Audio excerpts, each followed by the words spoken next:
recovery of tax in respect of non-resident from his asset located outside India.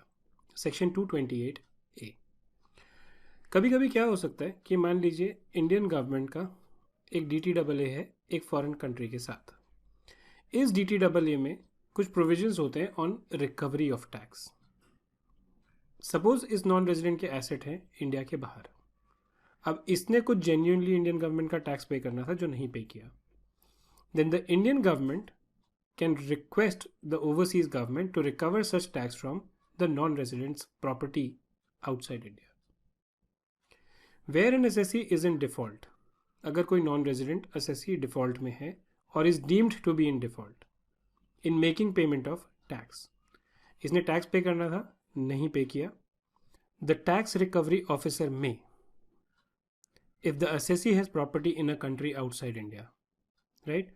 Which country outside India? A country with which the central government has entered into an agreement for recovery of income tax under the IT Act and the corresponding law in the foreign country. मतलब अगर इन दोनों governments का approval है, agreement है कि एक assessee अगर कोई इंडिया में टैक्स पे नहीं करता तो ये गवर्नमेंट हेल्प करेगी इसको रिकवर करने के लिए।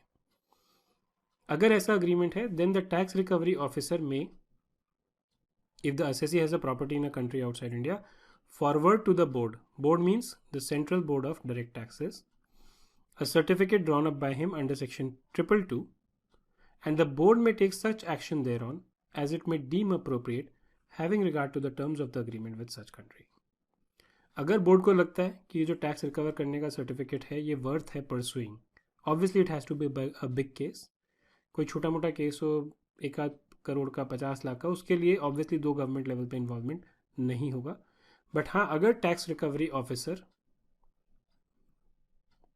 एक इंडियन गवर्नमेंट जो which is acting through the board, the central board of direct taxes, उसको रिक्वेस्ट फॉरवर्ड करता है एक सर्टिफिकेट बना के अंडर सेक्शन 222, तो बोर्ड अगर फाइंड करता है कि ये सर्टिफिकेट सही है, it should be pursued, they can approach the central government of the other country to recover the tax from the assets of the non resident outside India. Now, the government of any country outside India may send to the board a certificate for the recovery of any tax due under the corresponding law of that country from a person having a property in India. ये पुराने वाले का reverse है। वो क्या? एक overseas government ने किसी नॉन रेजिडेंट से टैक्स रिकवर करना था, इसने पे नहीं किया। इस नॉन रेजिडेंट की इंडिया में कोई एसेट है, then the corresponding government may approach the board in India to recover the tax from the non-resident in India. And the board may forward such certificate to any tax recovery officer within whose jurisdiction such property is situated. Board को अगर लगता है कि ये सही है, because the word used is may, ये forward कर सकते हैं किसी टैक्स रिकवरी ऑफिसर को, किसको? जिसके जुरिस्डिक्शन में ये प्रॉपर्टी लोकेटेड हो, and thereupon such tax recovery officer shall, एक बार उसको रेफरेंस मिल गया बोर्ड से, then it is mandatory for this officer to proceed to recover the amount specified in the certificate in the manner specified in a certificate drawn by him under section 222 and remit any sum so recovered by him to the board after deducting his expenses in connection with the recovery of proceedings. अगर ये asset बेचने के बाद let's say $1000 recover हुए, इसके अपने expenses $20 के थे, $980 जो है ये बोर्ड को रेमिट कर देगा, and obviously the board will remit this money outside India. Submission of annual statement by a non resident having a licence office, section 285। Every person being a non resident having a licence office in India set up in accordance with the RBI guidelines shall file electronically an annual statement in Form 49C to the assessing officer in respect of its activities in a financial year. Form 49C में जो भी licence office India में है जो RBI के approval से setup हुआ है या उसकी गाइडलाइंस के हिसाब से हुआ है, वो फॉर्म 49C फाइल करेगा असेसिंग ऑफिसर के पास इलेक्ट्रॉनिकली। कितने दिन में? With in 60 days from the end of such financial year. 31 मार्च है तो 60 days from that end, duly verified by a chartered accountant or authorized signatory of the non-resident. Liaison office क्या होता है? Liaison office is a place of business which predominantly acts as a channel of communication between the principal place of business or head office and the entities in India.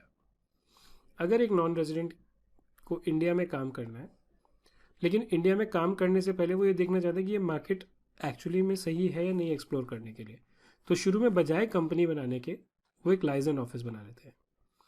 जैसा word liaison का मतलब होता है, मतलब it acts as a channel of communication between customers in India and non resident.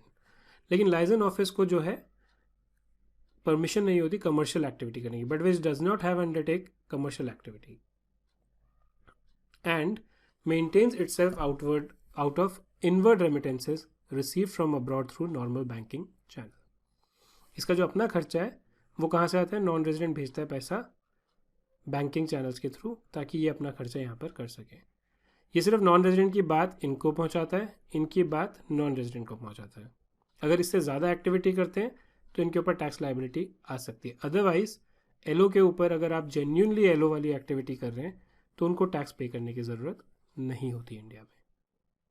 क्योंकि generally क्या होता है, जितने भी ट्रीटी इंडिया के हैं उनमें सब में लाइजन ऑफिस जो है वो परमानेंट एस्टैब्लिशमेंट नहीं माना जाता, विच मीन्स कि नॉन रेजिडेंट को इंडिया में टैक्स पे करने की रिक्वायरमेंट नहीं होती.